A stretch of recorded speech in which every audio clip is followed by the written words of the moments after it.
Chapter 21. The Darkest Night. That summer into the early fall proved to be a very difficult one for our family.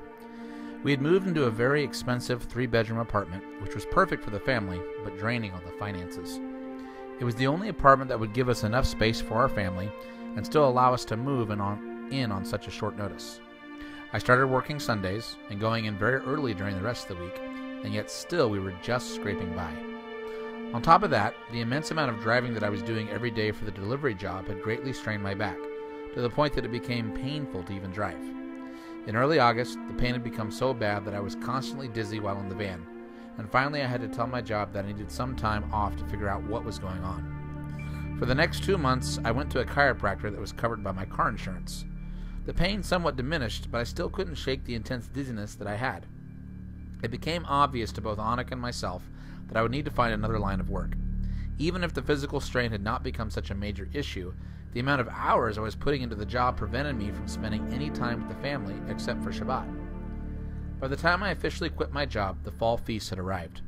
Though we barely had any money and didn't know how we would pay next month's rent, I decided to not start looking for a job until after the feast had ended. Tabernacles turned out to be one of the most joyous our family ever had. The children helped us pin a makeshift tent made of blankets right in the middle of our living room. The boys cut out a huge sign of cardboard and used crayons to scrawl out Feast of Tabernacles. For the next 8 days, we forgot about our troubles and worries, rejoicing before Yah. Toward the end of the feast, as I was laying on a couch beneath the pinned-up tent, we had received a notice from our apartment that we needed to pay our rent or face eviction.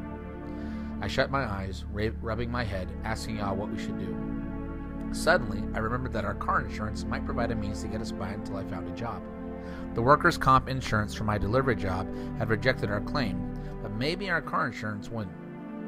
"It's worth a try," Annika said, and called them.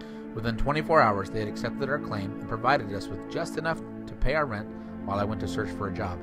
In miraculous fashion, Yah had come through for us once again. It only took another few days for me to be called into an interview for a sales job at an internet marketing company close to where we lived. As I sat in my car, parked in front of the building, having just finished my interview, but unsure as to whether or not I actually got the job, something very beautiful happened. From the radio, the most heart-piercing version of Amazing Grace swept through my car, bringing me to tears.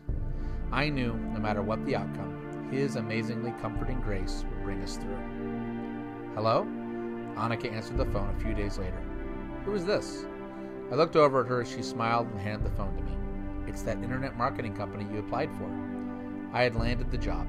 The hours were perfect, 9 a.m. to 4 p.m. Monday through Friday, which would not only allow me much more time with the family, but if I managed to do well at my sales, we would have much more money available to us as well.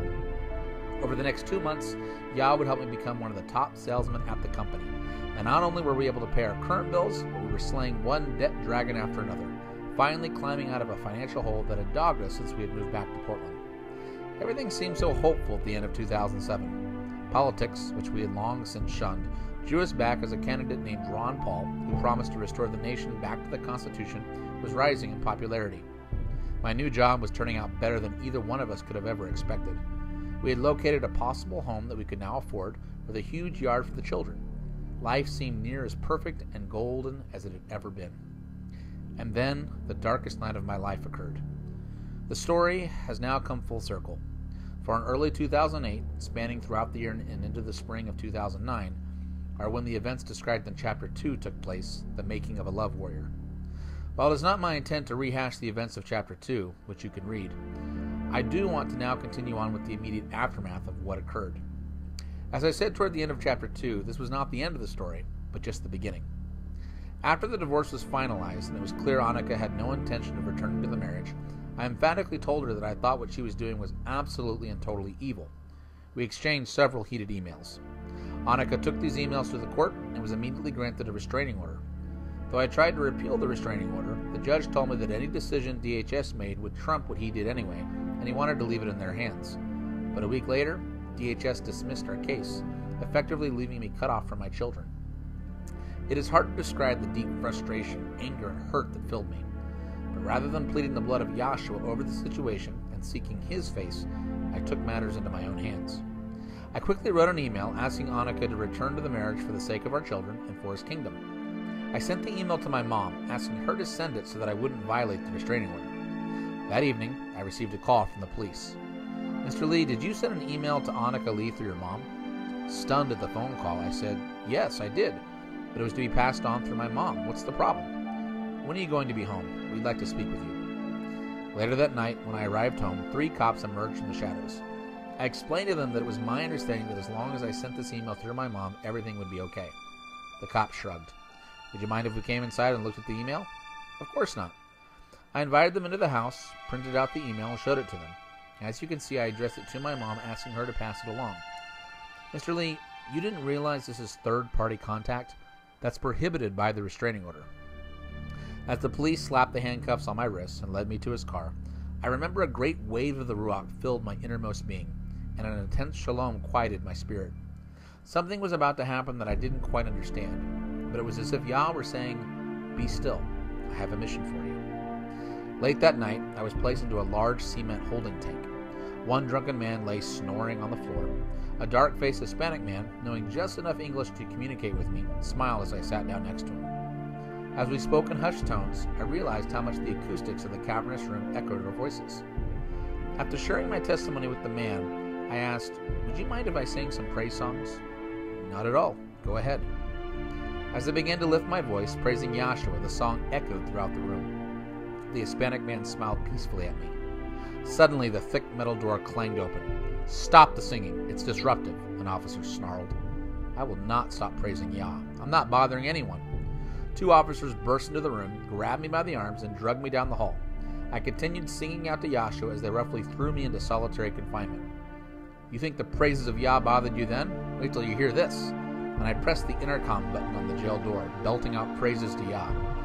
Within a minute, 6 officers burst into my room and spread out my arms, handcuffing me to the cement bench. "He's probably on drugs," one of them remarked. As they checked my fingernails and arms for evidence of drug use, I said, "I didn't take any drugs. I'm praising the creator of the universe." "Well, when you stop your stupid singing, we'll remove your handcuffs." They left the room, shutting the door behind them. For the next 6 hours, until the crack of dawn, Yah gave me the supernatural strength to continue praising him, exalting him for his goodness. When the early morning sunlight speared through my window, a female officer entered my cell. My muscles ached, my bones were stiff, but my spirit soared within me. "Mr. Lee, would you please just cooperate with us?" I shook my head. They told me I would have these cuffs removed if I stopped praising Yah. I'm not willing to do that. "Well, okay, I'm a different shift. I don't agree with how these guys handle this at all.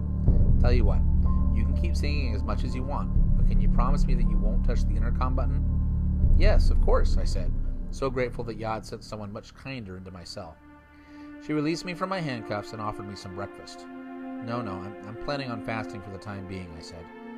"Okay, thank you," and she shut the door behind her. It was then, with weary joints, cramped muscles, and an intense weariness, that I knew Yah would use this time in jail for his glory, as testimony to both the wicked and the righteous.